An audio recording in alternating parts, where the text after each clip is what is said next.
नमस्कार विद्यार्थी मित्रों, आज हम कक्षा 9th में चैप्टर नंबर 9 मूलभूत अधिकार, मूलभूत कर्तव्य तथा राजनीतिक मार्गदर्शन सिद्धांत के बारे में पढ़ेंगे। मूलभूत अधिकार, मूलभूत कर्तव्य और राजनीतिक मार्गदर्शन सिद्धांत के बारे में पढ़ेंगे। बच्चों, ये पिछले टाइम पे हमने इनके बारे में चर्चा की थी, मानव अधिकारों के बारे में, उसके बाद मूलभूत अधिकारों के बारे में। ठीक है, अब हम चलेंगे नेक्स्ट। मूलभूत अधिकारों में हमने 6 अधिकार देखे थे बच्चों, जो आपने पढ़े भी होंगे। समानता का अधिकार, स्वतंत्रता का अधिकार, शोषण विरुद्ध अधिकार, धार्मिक स्वतंत्रता का अधिकार, सांस्कृतिक और शैक्षणिक का अधिकार और संवैधानिक उपचारों का अधिकारों के बारे में हमने चर्चा की थी। जिसमें हमने समानता का अधिकार में पढ़ा था कि हमारे देश में सभी को समान माना जाएगा, सभी धर्म समान होंगे, कोई भी किसी भी प्रकार का उच्च नीच का भेदभाव नहीं होगा, कोई भी व्यक्ति कहीं पर भी आ जा सकता है, उसे पूर्ण रूप से समानता का अधिकार रहेगा। हमने इसके बारे में पूरे विस्तार के रूप से चर्चा की थी। ठीक है बच्चों, अब हम नेक्स्ट पॉइंट पढ़ेंगे स्वतंत्रता के अधिकारों के बारे में। चलो पेज चेंज करते हैं बच्चों। सब लोग पेज नंबर 66 पर आइए।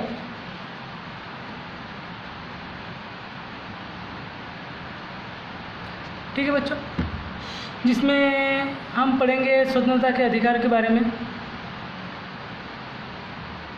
देखिए, यहाँ से हमारा बाकी था स्वतंत्रता का अधिकार।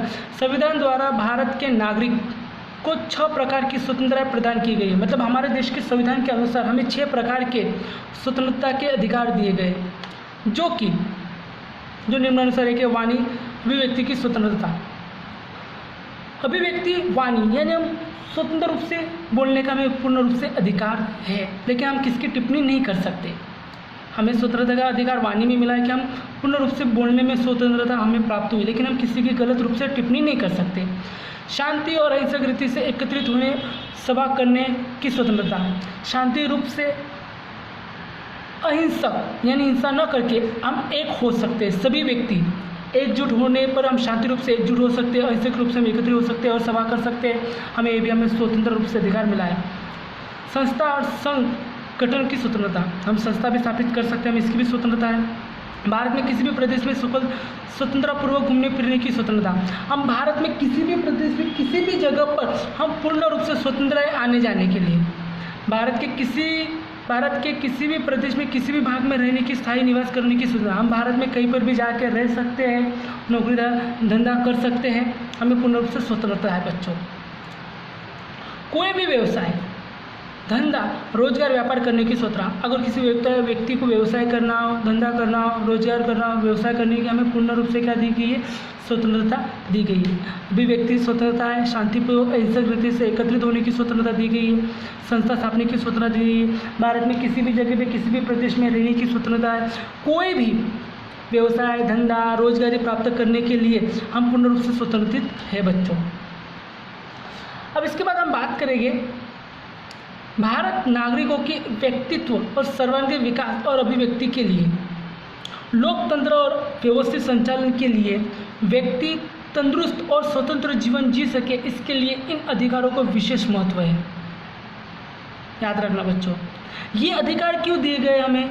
कि भारत में रहने वाले व्यक्ति सर्वांगीण विकास कर सके, अपना पूर्ण रूप से जीवन को अच्छी तरह से महत्व रूप से सरकार को यानी देश को योगदान दे, इसलिए ये अधिकार हमें दी गई है। स्वतंत्रता का अधिकार हमें दिया गया है बच्चों। इसमें कोई भी व्यक्ति स्वतंत्रता का उपयोग निरंकुशतापूर्वक, अमर्यादित, असीमित रूप से नहीं कर सकता। इसमें कुछ चीज़ें बताई गई है कि इसका उपयोग निरंकुशतापूर्वक, अमर्यादित और असीमित रूप से नहीं कर सकता। व्यापक सामाजिक हित यानी इसमें सामाजिक हित होना चाहिए। सार्वजनिक शांति, हमें जो अधिकार मिले स्वतंत्रता के, इसमें सभी को हमारे तरफ से सार्वजनिक शांति हो। उसके बाद सुरक्षा को ध्यान में रखते हुए राज्यों को स्वतंत्रता पर उचित नियंत्रण, उचित रोक लगा सकता है और राज्य इस चीज़ पे कुछ चीज़ें बदलाव भी कर सकते हैं, नियंत्रण लाद कर। कौन सी स्वतंत्रता किन मर्यादों में रहकर भोगना है, इसकी घोषणा संविधान में की गई है। हर एक तरह की हमें स्वतंत्रता दी गई, लेकिन हर एक की एक मर्यादा होती है जो संविधान में दी गई है बच्चों।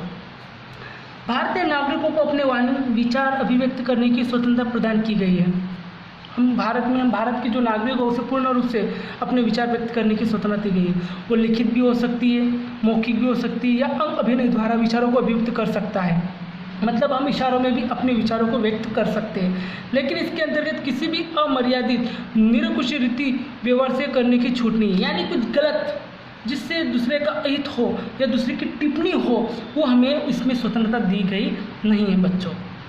संविधान द्वारा इन स्वतंत्रता को आवश्यक नियंत्रण और मर्यादाएं लगी गई है। तो इन चीज़ों पर ध्यान रखते हुए संविधान में इसके ऊपर भी मर्यादाएं लादी गई हैं। भारत के सार्वभौमिकता, अखंडता, राज्यों की सुरक्षा, विदेशी राज्यों के साथ मैत्रीपूर्ण संबंध, सार्वजनिक शांति और सुरक्षा, नीतिमत्ता, न्यायालयों को तिरस्कार, बदनामी, हिंसा उत्तेजित करने वाले मुद्दों पर ध्यान में रखकर इस स्वतंत्रता को कानून द्वारा राज्य उचित प्रतिबिंब लगा सकता है।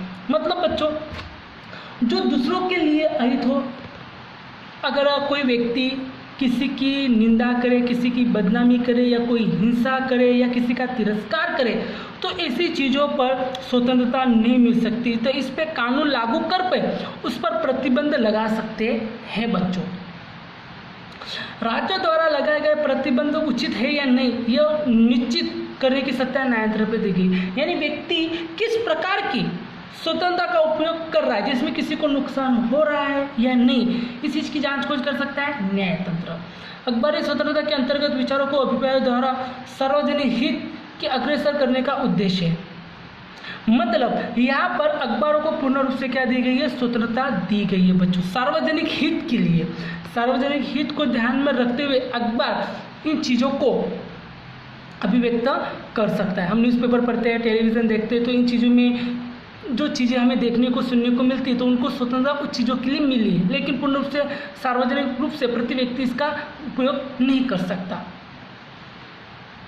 अभिव्यक्ति की स्वतंत्रता में इसका समावेश हो जाता है। हाल ही में 2009 में हुए संवैधानिक सुधार के अनुसार 6 से 14 वर्ष तक की उम्र में सभी बालकों के लिए मुक्त तथा अनिवार्य प्राथमिक शिक्षा प्राप्त करना उसका मूलभूत अधिकार है बच्चों। अंडरलाइन करो, मोस्ट इंपोर्टेंट है बच्चों। 2009 में संवैधानिक में सुधार किया गया है हमारे संविधान में, और लिखा गया है कि 6 से लेकर 14 वर्ष की उम्र के सभी बच्चों को मुफ्त अनिवार्य प्राथमिक शिक्षा दी जाए। सभी राज्यों में ये चीज़ लागू है बच्चों।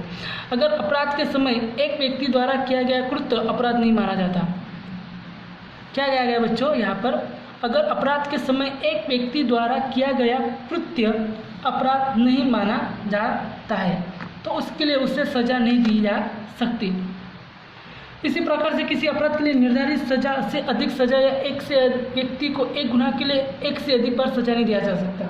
मतलब बच्चों, गुनाह साबित होगा तो ही सजा मिलेगी, बिना साबित किए सजा तो मिलने वाला नहीं है। यानी अपराध साबित होना चाहिए तो ही इस व्यक्ति को सजा मिलेगी। अगर किसी एक व्यक्ति ने एक से अधिक अपराध किए गए हो तो उसे सजा एक ही बार मिल सकता है। यानी जैसे कि बच्चों, जैसे कि एक खून करे तो फांसी की सजा है, अगर 10 बार खून करेगा तो आदमी को 10 बार फांसी की सजा नहीं दी जाएगी, एक ही बार ही फांसी की सजा दी जाएगी।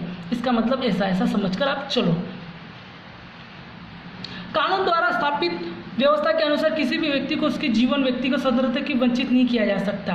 मतलब इस कानून स्थापित करने, मतलब इस कानून व्यवस्था के अनुसार किसी भी व्यक्ति को उसकी व्यक्तिगत स्वतंत्रता से वंचित नहीं किया जा सकता है बच्चों। गिरफ्तार किए गए व्यक्ति को उसकी गिरफ्तारी के कारण बताए बिना उसे हिरासत में नहीं रखा जा सकता। किसी भी व्यक्ति, अगर पुलिस किसी भी व्यक्ति को पकड़ती है तो उस व्यक्ति को यह जानने का अधिकार है कि उसे क्यों गिरफ्तार किया जा रहा है।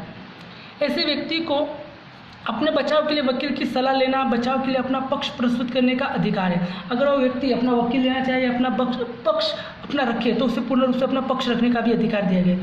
गिरफ्तार किए गए तथा हिरासत में रखे गए प्रत्येक व्यक्ति को उसकी गिरफ्तारी के लिए 24 घंटे के अंदर सबसे नज़दीक मजिस्ट्रेट के समक्ष प्रस्तुत करना अनिवार्य है। यानी कोई भी व्यक्ति को अगर बच्चों गिरफ्तार किया जाता है तो उसे 24 घंटे के अंदर, क्या कहा बच्चों मैंने, 24 घंटे के अंदर नज़दीक के कोई भी मजिस्ट्रेट, यानी जो जज होता है जिला का, तालुका का, उसके समक्ष प्रस्तुत करना अनिवार्य है।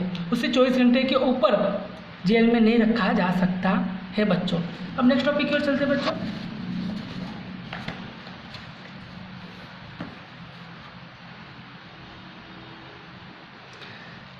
मैजिस्ट्रेट की अनुमति के बिना किसी भी व्यक्ति को पुलिस हिरासत में नहीं रखा जा सकता। प्रतिबंध गिरफ्तारी को कानून के अंतर्गत किसी भी व्यक्ति की गिरफ्तारी की गई हो तो उस व्यक्ति को उपयुक्त व्यवस्था लागू नहीं पड़ती। मतलब यहाँ पे कहा गया है कि बच्चों के मजिस्ट्रेट की अनुमति के बिना किसी भी व्यक्ति को पुलिस की हिरासत में नहीं रखा जा सकता, मजिस्ट्रेट की अनुमति चाहिए। प्रतिबंधित गिरफ्तारी के कानून के अंतर्गत अगर किसी व्यक्ति को गिरफ्तारी की गई तो उस व्यक्ति को उपयुक्त व्यवस्था लागू नहीं होगी, मतलब उसको जो उपयुक्त जो व्यवस्था होती है वो सब बंद की जाती है। चलो बच्चों अब तक इतना पढ़ते हैं, नेक्स्ट टॉपिक बाद में पढ़ते हैं।